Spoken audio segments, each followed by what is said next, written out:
President Rodrigo Duterte lashed out at the critics of the government's COVID-19 response efforts during his public address last night. He also defended some of the administration's most criticized moves, including the Manila Bay dolomite project, keeping Health Secretary Francisco Duque III in office. Give us a rundown of the other issues addressed by the president. We have Maricel Halili. She's reporting to us live from Mandaluyong City. Maricel, President Duterte opened his speech by congratulating DENR Secretary Roy Cimatu. Can you tell us more about this? Yes, you're right, Charles. Last night, during the taped public address of President Duterte, he actually acknowledged the efforts of DENR Secretary Roy Cimatu in improving the Manila Bay. And he mentioned that it doesn't matter whatever the critics are saying, because whether the government is working to improve the country or not, critics will always say something negative. Right, and aside from DENR Chief Cimatu, we have Health Secretary Francisco Duque also receiving some praise from the president. Why is this? Well, it has always been like that ever since Secretary Duque has been criticized by the opposition in handling the COVID-19 crisis. President Duterte has every now and then reiterated his trust and support to Health Secretary Francisco Duque. He said that he is satisfied with the report of Secretary Duque about the COVID-19 response. And he also acknowledged that Secretary Duque is doing his job as health secretary to the point that he is not eating, he doesn't have enough sleep. So once again, he said that whatever the critics are saying, it doesn't matter to him.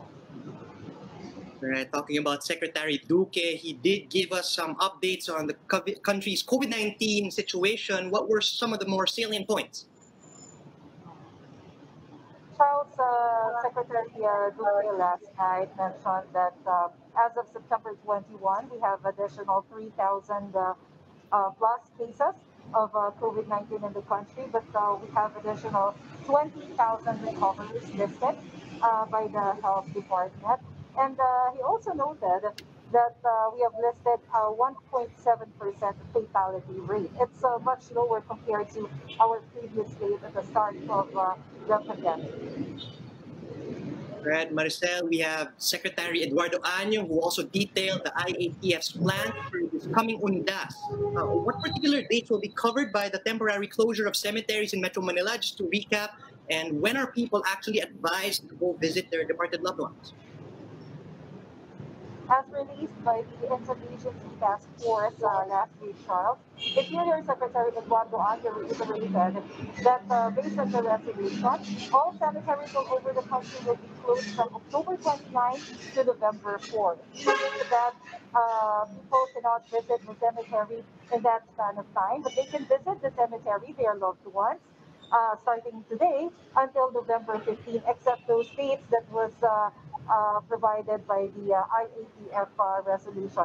And in addition to that, I also would like to take note of what Secretary Año mentioned last night about the crime rates.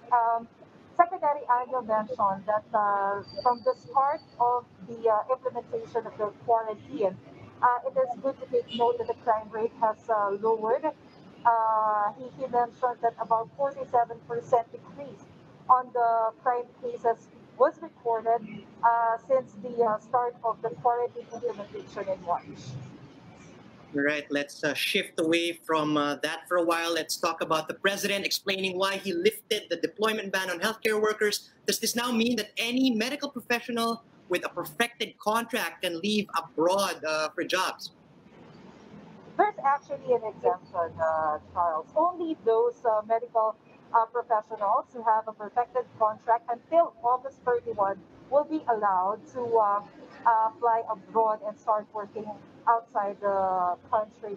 Beyond that, they are still not allowed to go outside the country. Only those who have perfected contract until August 31, 2020. It means about 1,500 Filipinos or medical workers will be allowed to fly abroad.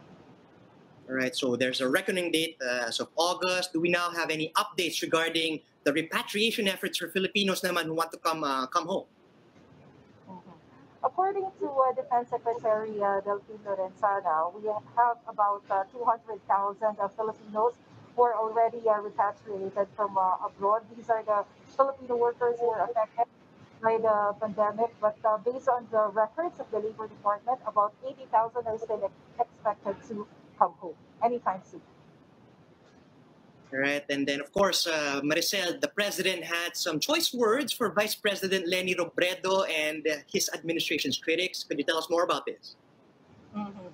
Charles, as expected, the comments of Vice President Leni Robredo does not sit well with President Rodrigo Duterte. During his public address last night, he mentioned that if he doesn't understand whatever Vice President Leni Robredo would like to see from the government because they're doing all their efforts to the point that they have established additional hospitals, even funeral parlors, to address the issue on pandemic.